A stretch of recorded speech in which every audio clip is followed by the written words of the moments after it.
as we mentioned in the previous video, there's no one perfect way to approach a mix, right? We all have our different ways of doing it. And I usually start off my mix by being as organized as possible. So I really like to set up, first of all of my sub mixes, any of my sends, my reverbs, everything ready to go immediately, so that it's actually easier for me to approach sonically how the whole thing sounds. So Stephen, how do you approach a mix from there? You know, there's so much I can get done before I actually start listening. You know, in terms of just my template, and I have a template that I like to use, or I have you know, my 3 different reverbs, I have a slap echo, I have everything all set up with the sends already right there. Then I decide, you know, what all am I going to send to, you know, to individual faders. You know, so I'll usually put all the guitars onto one stereo fader. Same thing with, you know, the background vocals, keyboards, drums, all those kinds of things. Set all that stuff up beforehand, so that then and then I'll usually take a little break. You know, I'll get it all prepped, and then I'll come in and with the other part of my brain, the creative part of my brain, actually start mixing the thing. I do the same thing. You know, for me, I always feel like I want to kind of be thinking about the last 4 faders I'm going to be wanting to work with, you know? And so I'm thinking of that end goal, and for me, I want my last moment of mixing to be just eyes closed and just moving 4 faders on a control surface. You know, there might be MIDI faders, you know, it might not be, it might be something like this. For me, I save a ton of mixes. And so I'm setting up like that naming scheme, getting myself used to it. It's so much prep. And then I start approaching the actual mix. I think that one of the really important things about when choosing to name your tracks correctly and name your sends and everything is to approach it as if you're not the one mixing it. So if someone's going to walk into that mix and look at your session, they should know where everything is easily and not have to mess around with it at all. I try to think back to that, again, back to that, what's the audience focus going to be? And it's not always the same throughout a song. And so I'll put in titles just for the audience to be listening to this. Well, what's most important? I kind of put it in there. I've also, sometimes I run out of marker space, so I'll just make a MIDI track and put in regions with names and name the regions for just like what I want to be kind of make sure I focus on, or maybe make sure I want the audience to be focused on for every one of those moments. And then I pull the faders all the way down. And so this is something that I see that happens to me sometimes. I've been kind of creating the song, and I've come up with this mix that I've been developing over the last like 4 weeks, right? And if I just take them all down and kind of bring things up in some kind of order, amazing the differences that happen, right? It's even that just fundamental turning it down and deciding what's the first thing you put up, and just that first choice kind of it changes everything. And so Chrissy, what's that first thing? Well, first off, do you actually bring all the faders down? I do exactly the same thing, because first of all, it's really easy, especially when you're doing a rough mix, to start pulling faders up a lot. And then you end up getting situations when it's peaking or like, and you can't control the volume. And the last thing you want to do in a mix is not be able to control your overall volume. You want to be at a good level, especially when you send it into the mastering stage, which is what we're going to talk about. So I always start with one instrument. And since I do a lot of more electronic stuff, especially now, I tend to start with the kick drum. So what I'll do is just solo the kick drum by itself, or turn everything down, whatever way you want to do it. Make sure it's at a low level, and then gradually add the rest of the parts of the beat to that kick drum, bouncing against each other, and slowly start bringing in each part of the arrangement one at a time. And what that does is it almost forces you to take a new look at your production. A lot of times when I've done this, I found that there were parts of my production I didn't want in there anymore, because I bring it up and I think, oh, that actually didn't work as well as I thought it would have worked. So for me, it's so important to just sort of start fresh in one element at a time. I think you bring something really interesting right in there, in that you chose this process because of the type of music that you're making, right? And that's something we haven't talked about yet in this class, but like we all have many processes we use, right? And you said right then, okay, I'm doing this type of music, this is the process I'll take, because you know from experience what that leads to.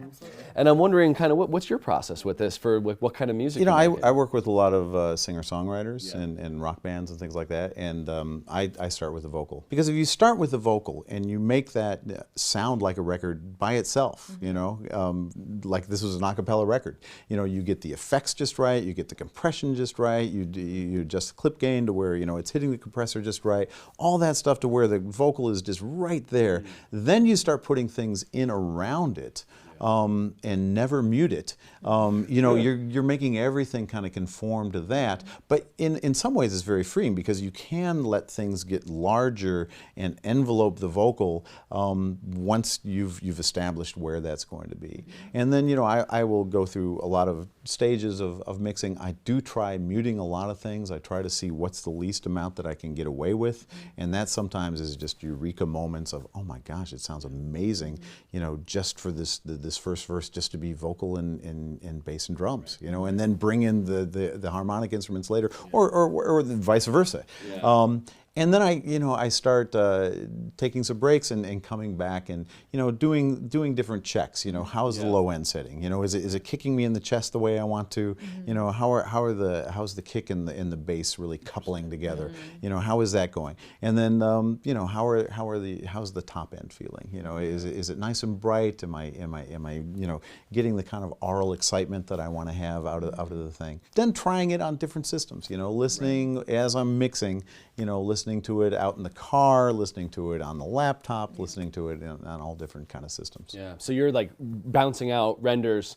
Absolutely. And then bringing your phone or something and bringing it to all these different locations, checking it out. And doing save as after save as after save as. Sometimes I just put the time, you know, save as Monday PM 5:45, you know, because you always want to be able to get back, you know. So when I'm doing a mix, I may save, you know, anywhere from 5 to 30 different, you know, versions. You know, interesting, so you were saying you got all the vocal and all the effects like totally done on it right away, and that's actually really different than I approach it.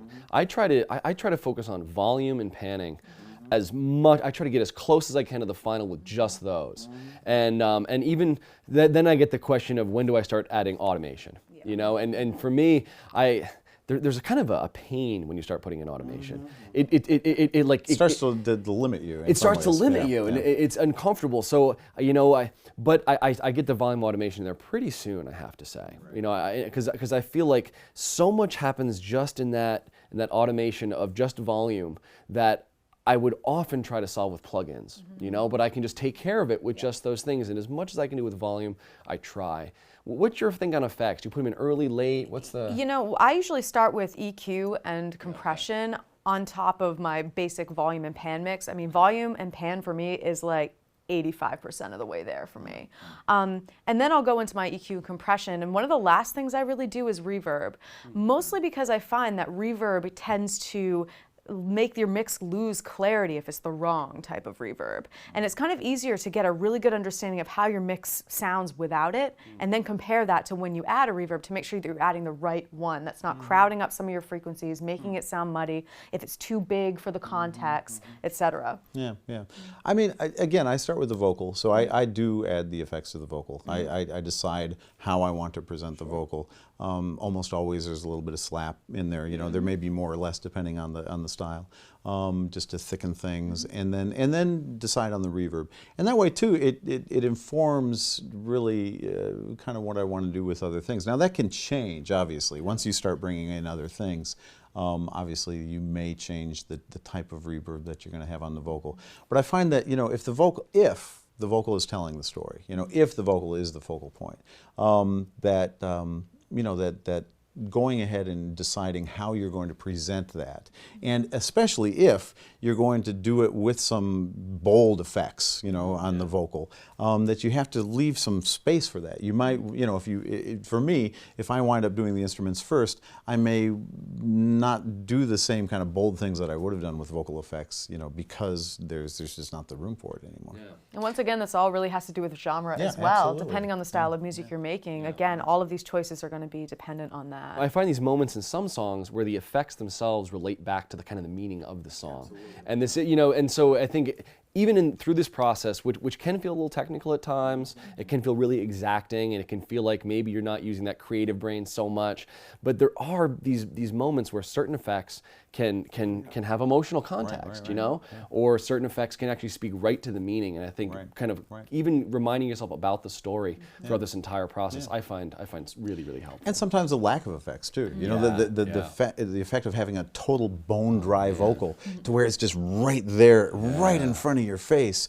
You know, it's not back in the mix at all. I mean, that can be a super effective thing to do as well. So sometimes, you know, the lack of the kind of expected effects can have that same creative thing.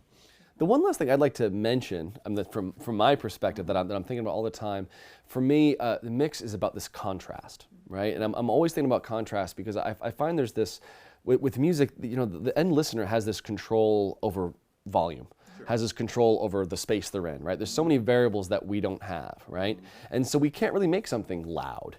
We can't really make something quiet because they have that control, right? So it feels like there's almost no absolutes in mixing, which is frustrating in some ways, but so everything's about contrast, right? So I'm always thinking, well, I want this thing to be loud. I'm immediately thinking, where can I have something quiet, right? And how do you think that same way? Is that just me, or? Totally. Yeah. 100%. Because there's so much that's out of our control with that. I mean, I think in a way though, a good mix is going to sound good in a lot of different places, really. So, I mean, if we can achieve that with having those big drastic contrasts as well, I think that's the ultimate good mix. Yeah. I love it when, you know, the different sections really have a lot of contrast. Yeah. You know, when you get to the chorus and you really feel like you arrived at the chorus, something really happens, you know, in the arrangement and in the mix that you know, that really pays off. I think that's a really good thing. And you know, you talk about loudness and the size of things.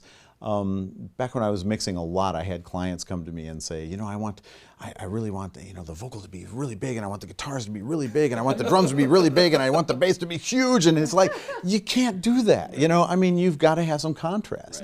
Right. The more things that you put in, it's like if you think about a film, the biggest thing you can do is a close-up. If we have a close-up on one person, that fills the entire screen. We have a two-shot, we have to pull back, and everybody's a little smaller. 3, 4, 5, the more people you put in, the smaller everything is going to get. So you do have to kind of decide, you know, who's going to be closest to the camera, who's going to be back a little bit. Not everybody has to be in focus all the time. Right. Great. Cool.